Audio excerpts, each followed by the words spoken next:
Hello everyone, welcome to our lecture about the beginning of the 19th century in the United States of America. Today we're going to be taking a look at the changes and developments that took place in the nation in the first part of the 19th century. Many of these come from before, of course, as all historical processes, they don't just start on a certain date. But there are certain features that are very much specific of this century. Because, of course, we are encountering the beginning of a newborn nation. So these are the topics we're going to be dealing with. Let us begin. As regards the consolidation of the federal government, we know that the Constitution was passed and ratified. And after the ratification of the Bill of Rights, the nation is ready to put the system into practice. There is establishment of the power of judicial review by the Supreme Court. We know that the Supreme Court is the one that deems whether the laws are constitutional or not. So it's a very important tool in the nation. We also see the rise of political parties in the US. When Washington was chosen, was elected, we said that at the beginning he was such an important figure that he was elected the majority by a vast majority, and when the one who came second became the vice president. And in fact, there was a belief that political parties were negative for the system. But very quickly after Jefferson becomes president, political parties emerged. We saw how the Federalists and the Anti-Federalists during the fight for ratification also appeared as groups. Well, we will have in the US always historically a two-party system. Here you have a chart with some of the names. In the period we're dealing with, as you notice, we have the Federalists with people like Hamilton, and the Democratic Republicans, not to be confused with the current parties, nothing to do, but for you to remember, these are called the Jeffersonians, right? This will be Jefferson's party. We're not, in this course, we're not going to study them in detail, but this chart will be very useful when we get to the birth of these ones, the two present political parties, right? So notice that by the mid-century, Democrats and Whigs would be the two parties, and then we will see how and why the Whigs disappeared, and there is, well, a rearrangement of power when we see the conflict between the North and the South. But so far, what I want you to remember is that there is an emergence of a two-party system that will endure all through the history of the nation. We said that this is due to the electoral college system, by which third parties find it almost impossible to get a president. And well, the tradition of a peaceful transfer of political power from one party to the other, yes, which is again another, it was taken as evidence that this fledgling republic was actually working. It was it was being a successful experiment that people in the world were already looking, paying attention to. And the last point, this tradition that the national government supports commercial capitalism. There is no debate about that from the very beginning. The expansion of democracy, yes. As you remember, we said that at the beginning of the nation, voting was based on property, although the qualifications were not as high as in other countries, but compared to Europe, it was a big step ahead. But important to remember, by 1828, we have the first election where we have universal male suffrage. Well, with some restrictions as regards taxation in some of the states, because do remember that, and we studied this, suffrage is prerogative of the states. So we can say that by 1828, all states were having universal male suffrage. But again, it was a process that went state by state. It was decided according to each of the states. Andrew Jackson would be the first president to be kind of a common man. He was born in a log cabin. He was kind of a self-made man, a very controversial figure, Andrew Jackson, anyway. Now, as regards, this is very important, there is a demographic expansion. Remember, we are in the first half of the 19th century. There's a lot of immigration from these countries that you can see there. These are the first waves of immigrants that, of course, will be working in the cities, and then but also then in the Midwest, in the farms of the Midwest. They will begin from with very harsh lives, but they will make their own way in America. It is important to remember that there is a growth of population also because of natural increase.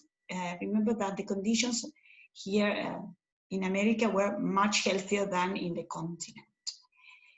The other expansion I want you to remember during the 19th century is the territorial expansion. And here we're going to stop, make our first stop to discuss a little bit. Remember that by the time of independence, we have the 13 colonies, 1776, they became states, but already all the territory to the west, up to the Mississippi River,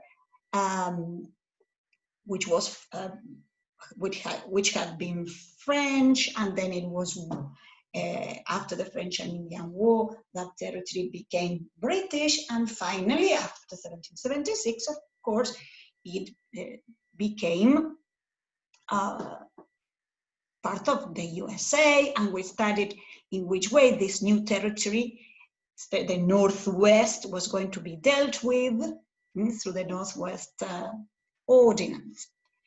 Now, that would be up to the Mississippi. Now, the big question is, how did the USA acquired all this territory, which is to the west of the Mississippi? Well, we have to place ourselves in 1803, and the event is remembered in history as the Louisiana Purchase. The territory is also known as Louisiana Purchase. Remember that we've been saying all the time that the French were out of the picture, right? Here we have Britain, because Canada is a colony from Britain. Now, all this part was, do you remember? Spanish. Yes, it was the Virreinato de Nueva España.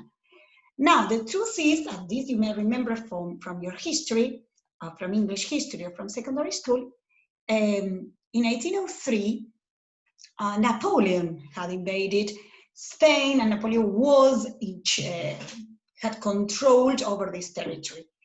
Now, 1803 was not a very successful year in this part of the war for Napoleon, so you're going to be watching a video about this. But to put it in a nutshell, Napoleon sells all this territory to the United States of America, sells it, because the US was neutral in the Napoleonic War.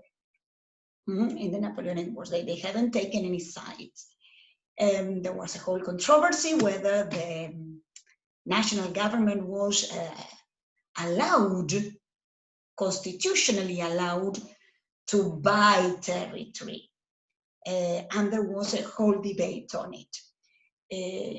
You're going to watch a video about it, because here we will have Jefferson.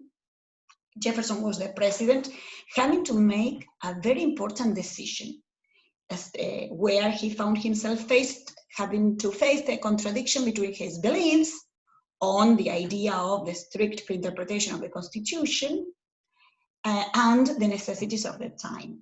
You will see how it was solved.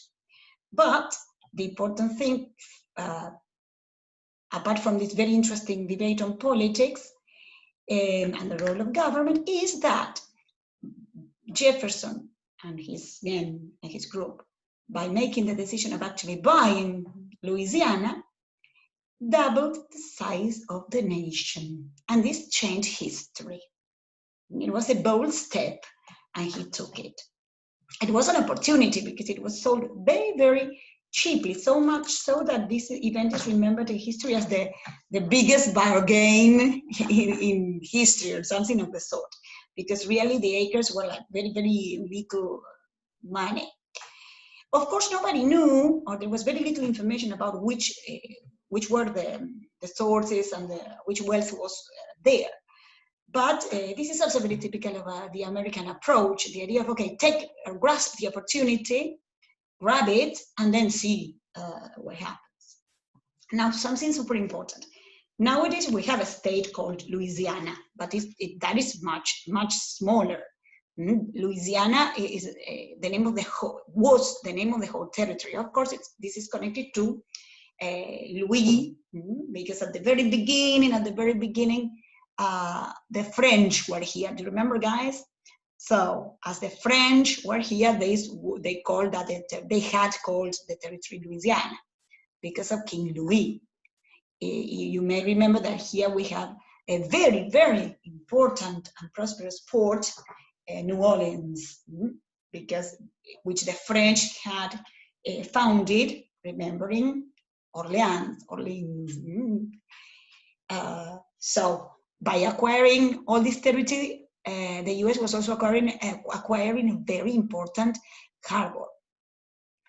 Now, what happens here is that more land, it's more wealth, but also more problems in American history. Always remember that more land also brings more conflict, and we will see why.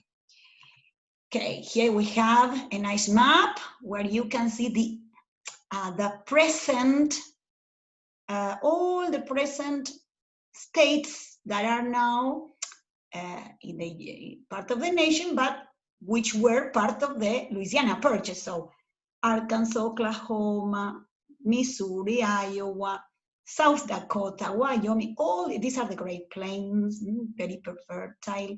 Look at the rivers.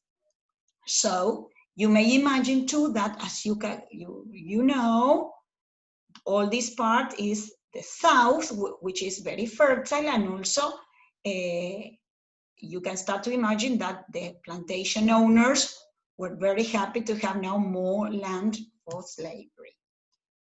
And the people in the North also remember that here we have immigration and we have a growth in population, more land for farming.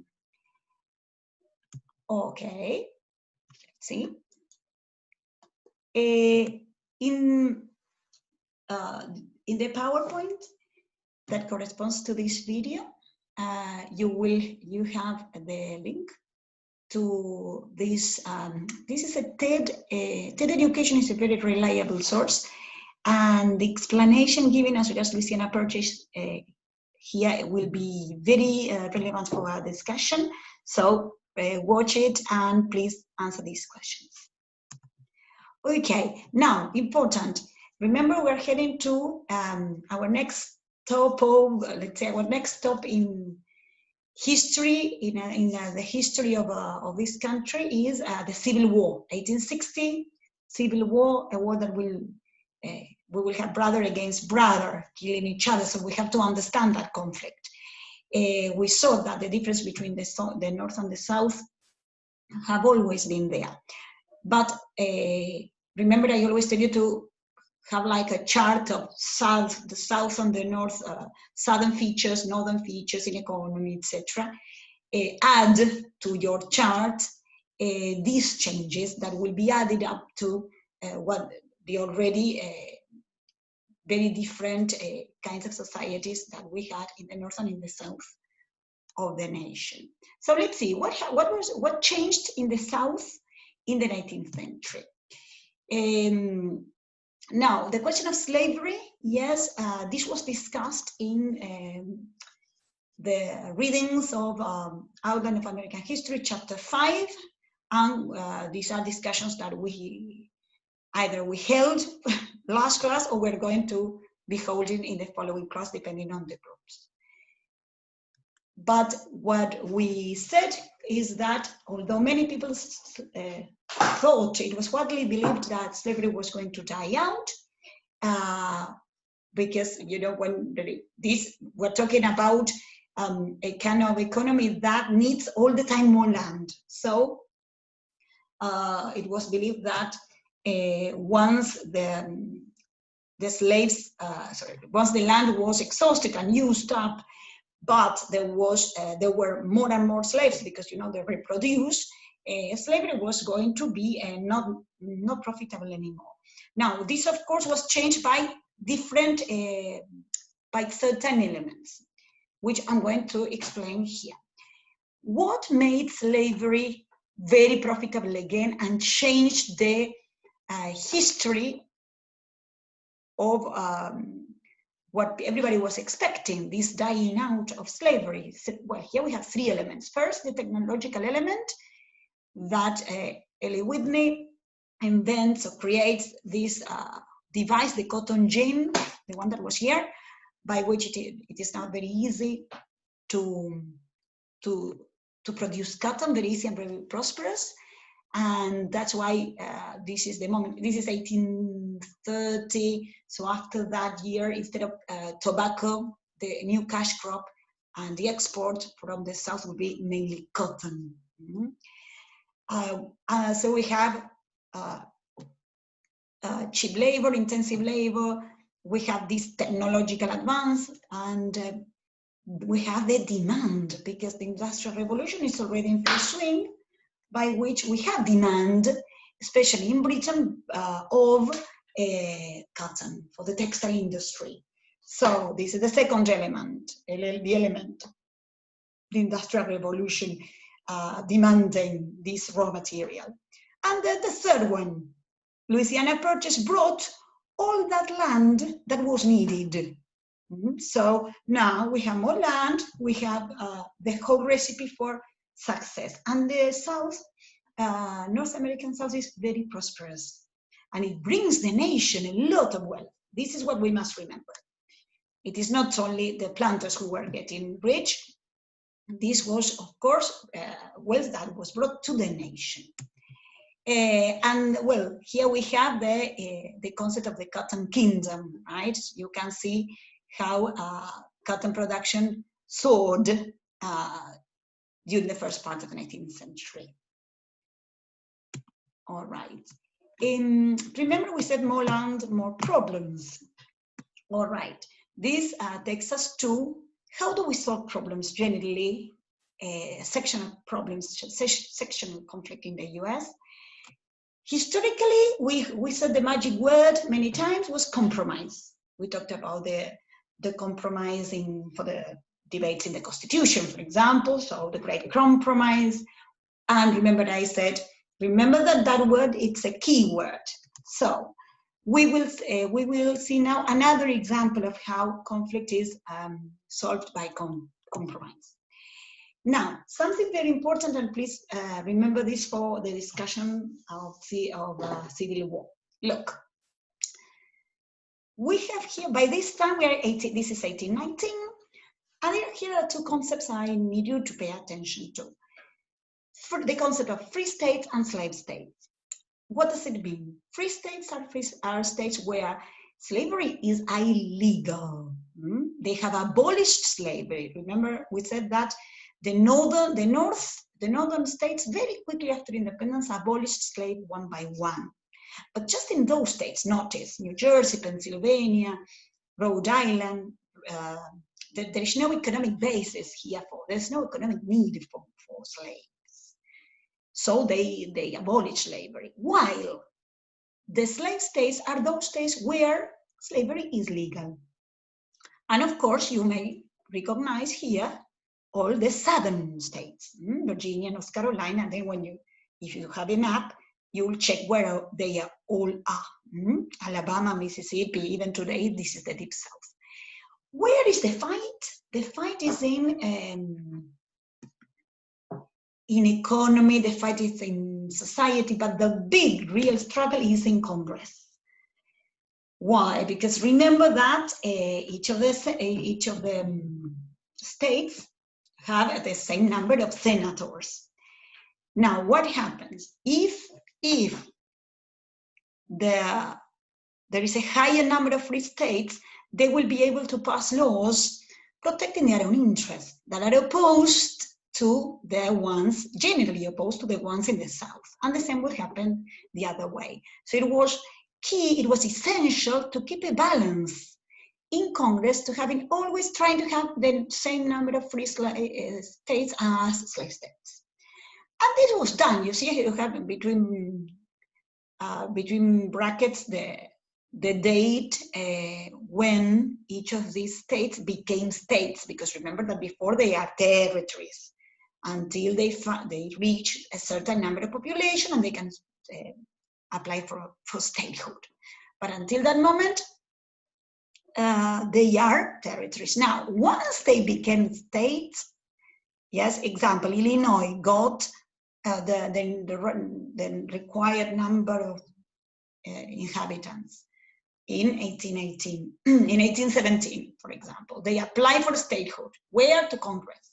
Congress checks, everything is okay, yes, you're accepted as a state. Once they are accepted as a state, they enter the Union on an equal footing as the original ones. That is to say, they send representatives to Washington, to Congress, they can have their own constitution. But for this discussion, most importantly, they send also senators, and they can vote for laws, very important laws, such as the national tariff. So what happens in 1819? There is a territory of Missouri which wants to become a state. They have reached the number of inhabitants that was necessary. So they apply for statehood. What's the big problem? It's a slave state, so it will tip the balance. So when they apply to Congress, the free states, the congressmen from the free states would not let them in because it would tip the balance. So big debate, what to do, what shall we do? Because we can, if we accept one more, then laws will be passed that will not be beneficial for the rest, for the free states. So lots of debates that were solved by the Missouri Compromise. Here we have, it's interesting for you to see here the pictures of free states and slave state. This is a territory yet, that's why it's not in color. The solution, or again, in a nutshell, but you have a video now to watch, is that, look, in 1921, Missouri is accepted, it is admitted as a slave state where slavery is legal. But in order to keep the balance in Congress, there is a new state, let's say, created. Yes, the territory of Maine. Maine is carved out of Massachusetts. It's taken out from that, from an original state that will be then be smaller, it will be smaller, and Maine is created, so then we will have, you see, the same number of states. You're going to be watching now a video about it with more information. Now, part of the Missouri, this is called the Missouri Compromise, and part of the Missouri Compromise was that slavery was not allowed in the part of Louisiana Purchase south of the 36th parallel. Yes, it's also say up to the north, slavery will be prohibited, even here. No problem when, I mean, notwithstanding the fact that this is an organized territory, once they become states, there will be free states, except for Missouri. This exception. Why? Because this is part of the Missouri Compromise. You're going to be now watching a video about it. Watch the video and make notes on further information regarding the significance of this compromise. Again, the issue is slavery. Okay, we go to the north and northwest to see changes here, all right? Again, please pay attention because this will be one of the, well, this is the way to the deepening of the conflict, because the north and the south are really growing very different between each other. In the north, remember, we always said that the north was more commercial with subsistence farming, but here the 19th century will bring the expansion of commercial agriculture. Family farms for subsistence, the ones that we saw at the beginning in colonial times, will be gradually overshadowed by commercial agriculture, bigger units of farming with corn and cereal and grain also as very, very prosperous crops. There is technological advance again, transportation improvements, very important again. This is also taking place in other places in the world. And high demand for grain. Here we have for you to have an idea what technological advance we are talking about, of course, but for the time, this made farming very, very prosperous. So mainly this is the Midwest, yes, the area of the Great Lakes, Illinois, Indiana, Minnesota, even today, where you see farming being a very important source of income. As regards transportation, these are the improvements that were key. The steamboat, by which now products could be taken also upriver and not just downstream, which helped a lot the speed. You have to think when things are faster, they are cheaper, and that means it's good for business. And well, also, as we said, the idea that there were investment, private investment, but also backed by governments, by which there were canals being made. The Erie Canal is the most famous one. Yeah, you see it connects the area of the Great Lakes. Remember, I told you that this was very, very fertile. It connects all this area. I mean, these are the Great Lakes, right? But then something was needed to connect the Great Lakes with the ports. And here comes the canal. Remember that the difference between canal and channel is that channel is natural and canal is man-made. So the north is getting very prosperous. And on top of the transportation by water, we have, this is the mid-19th century, is the birth of the train, the railroads in Europe, in England, in Europe, and here as well. So again, the faster, the more prosperous. Notice where are most of the lines? In the north, where products come and go, passengers, products, workers come and go. In the south, the system is different. There are fewer lines. Why? Because remember that cotton can be taken down the river streams.